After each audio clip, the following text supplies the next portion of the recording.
তিনিচুকীয়া জিলা প্ৰশাসনৰ ফালৰ পৰা বন্ধ কৰি দিয়া হ'ল বিতৰ্কিত আদিত্য নাৰ্ছিং হোম। তিনিচুকীয়াৰ সাংবাদিক প্ৰতাপ মৰাণৰ পত্নী হেমামণি মৰাণৰ মৃত্যু হয় এটি কন্যা সন্তান প্ৰসৱৰ পাছত। বৃহস্পতিবাৰে সন্ধিয়া তিনিচুকীয়াৰ আদিত্য নাৰ্ছিং হোমত এটি কন্যা সন্তান জন্ম দিছিল হেমামণি মৰাণে। সন্তান জন্ম দিয়াৰ পাছত সম্পূৰ্ণ সুস্থ অৱস্থাত আছিল পত্নীগৰাকী। হঠাৎ হেমামণিৰ স্বাস্থ্যৰ অৱনতি ঘটি মৃত্যুক সাৱটি লয়। চিকিৎসকৰ গাফিলতি আৰু কৰ্মৰত নাৰ্ছৰ শিক্ষাগত অৰ্হতাক লৈ অভিযোগ উত্থাপিত কৰিছে পৰিয়ালবৰ্গই। এক্সপায়াৰী ডেট শেষ হ'বলৈ মাত্ৰ 20 দিন বাকী থকা ইনজেকশ্যন দিয়াৰো অভিযোগ চিকিৎসকৰ বিৰুদ্ধে। ঘটনাক কেন্দ্ৰ কৰি জিলা প্ৰশাসনৰ ফালৰ পৰা এখন তদন্ত কমিটি গঠন কৰি হস্পিটেলখন বৰ্তমান বন্ধ কৰি দিয়া হৈছে। উল্লেখ্য যে এই হস্পিটেলত পূৰ্বেও এনে ঘটনা বহুবাৰ ঘটিছে বুলি জানিব পৰা গৈছে। মেমৰেণ্ডামখন যিখন দিছিলে তাৰ ওপৰত ভিত্তি কৰি পেলাই আমি অহাকালিলৈ মিটিং হ'ব বুলি ঘোষণা কৰিলোৱে। তাত মালিক থাকিবই লাগিব, মালিকক আমি অনা ব্যৱস্থা কৰি আছোঁ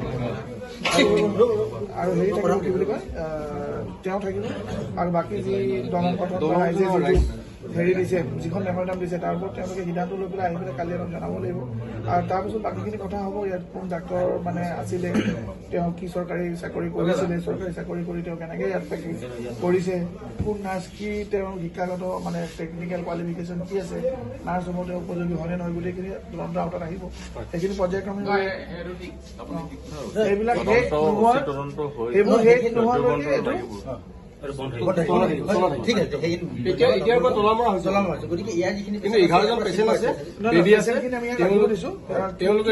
আমিতো গম নাপাওঁ।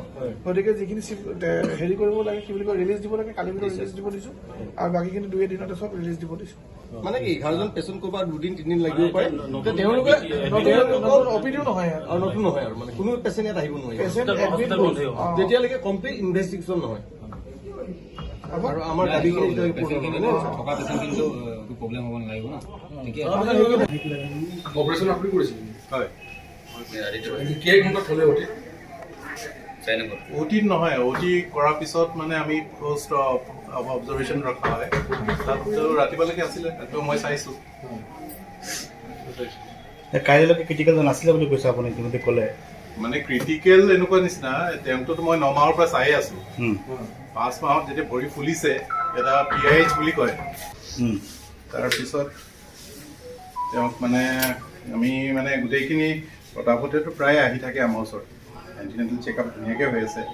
কিন্তু তাৰপিছত বহুতখিনি বেছিকৈ প্ৰেছাৰটো বাঢ়ি থাকে আৰু মাজতে পাইনডৰটো তাতো ভৰ্তি আছিলে। আমি সেই বেচিছত মানে যেনেকৈ যিখিনি কৰিবলগীয়া আছে আগতে এটা টেবলেট আমি আৰম্ভ কৰিছোঁ। পাইনডত আপুনি চাইছিলে নেকি? পাইনডত আছে, ছাৰো চাইছে, আমাৰ ছাৰ আপুনি চাইছিলে নাই পাইনডত? অঁ মই আছোঁ। ক্ৰিটিকেল কিবা পাইছিলে নেকি? নহয়, প্ৰেছাৰটো বাঢ়ি আছে। 9 মাহ ধৰি একো ক্ৰিটিকেল পোৱা নাই আপুনি? প্ৰেছাৰ বাঢ়ি আছিলে, ভৰি ফুলি আছিলে, বহুত বেছিকৈ প্ৰেছাৰ আছিলে মানে। তাৰপিছত তেওঁক এটা টেবলেট দি আমি আৰম্ভ কৰিছিলোঁ, এটা আকৌ দিনে 3বাৰকৈ আৰম্ভ কৰিলোঁ, আকৌ ছেকেণ্ড টেবলেট আকৌ দিবলগীয়া হ'ল। কিন্তু সময় হোৱা নাইতো ডেলিভাৰী কৰিবলৈ কাৰণে। তেতিয়া 5 মাহৰ পৰাই মানে প্ৰেছাৰটো বাঢ়িয়ে আছিলে। কিন্তু আমি আল্টিমেটলি সেইখিনি গোটেইখিনি কৰি তেওঁ ব্লাড টেষ্টো কৰা হৈছে, ৰিপিটেড ছ'নোগ্ৰাফিও কৰা হৈছিলে। তেতিয়া এটা সময় যেতিয়া পালেহি তেতিয়া আমি এটা ঠিক কৰিলোঁ যে এইটো সময়ত মানে ভাল হ'ব বুলি। এতিয়া 38ত আছিলে, 38ত আছিলে জানুৱাৰী। আজি ৰাতিপুৱা কি হৈছে, কি হ'ব পাৰে আপোনালোকৰ? এইটো পষ্ট পাৰ্টাম মানে কি ডেলিভাৰীৰ পিছত এক্লেম্পচিয়া এটা কণ্ডিশ্যন হয় এইটো প্ৰেছাৰৰ। এইটো তেওঁ মানে ডেভেলপ কৰিছিলে এইটো চিজাৰটো। সেইটোৱে কাৰণটো এইটোও হয়। মই মানে কি ভালকৈ তেওঁলোকৰ লগত বেছি ভালকেই মই জানো আৰু বহুত কষ্ট কৰি পেলাই কালি বহুত ভালো লাগিছিলে। কিন্তু ৰাতিপুৱা কোন আছিলে ইমাৰ্জেঞ্চিটো? মইতো ৰাতিপুৱা আহিছোঁ, আহি পেলাই নিজেই পেচেণ্টক উঠাই মেলি ইয়াত শ্বিফ্ট কৰাৰ পিছতো মই ইয়াত চাই গৈছোঁ।